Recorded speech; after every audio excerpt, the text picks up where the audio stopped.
You will not only be impressed by his fancy top hats and spiffy coats. Cornelius Vanderbilt was one of America's first great industrialists. He created his start in the steamboat industry and then turned to the railroad systems. He earned vast amounts of wealth over the course of his lifetime, but the real question is, how did all this happen? It is interesting to note that for a man so great and so powerful, he grew up in relative poverty. After the death of one of his 8 brothers, he dropped out of school and headed to the steamboat industry where his father worked. Over the years, he learned the ropes, mastering the trade.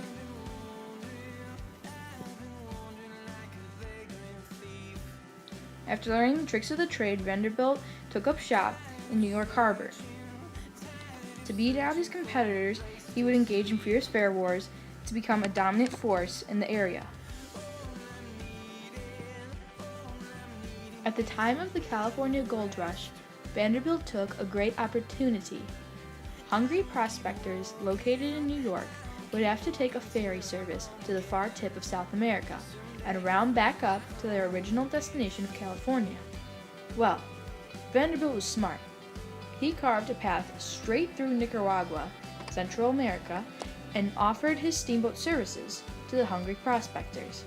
His route expedited travel time and grew his business exponentially.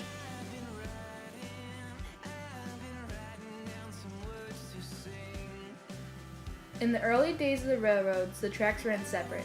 Vanderbilt recognized the need for a united railway, and so he established an interregional system spanning several states from New York to Illinois, cutting costs, increasing efficiency, and expediting travel and shipping times, which in turn generated more revenue.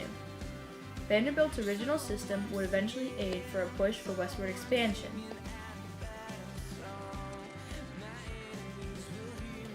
And so therein lies the ultimate question of whether or not Cornelius Vanderbilt aligned himself more with the notorious robber barons or the grand captains of industry. Although he did not necessarily have to worry himself with unions, seeing as they were before his time, it was known, however, that Vanderbilt was often intolerant of weakness and often dismissive and blunt to those who fell short of his expectations, and he placed harsh demands on his workers, often in hard conditions for little pay. It can certainly be said that he was a man to put efficiency far above any personal guilt.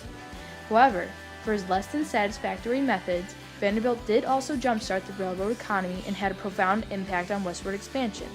And although he didn't usually involve himself in politics, he was the driving force behind construction of Manhattan's Grand Central Depot.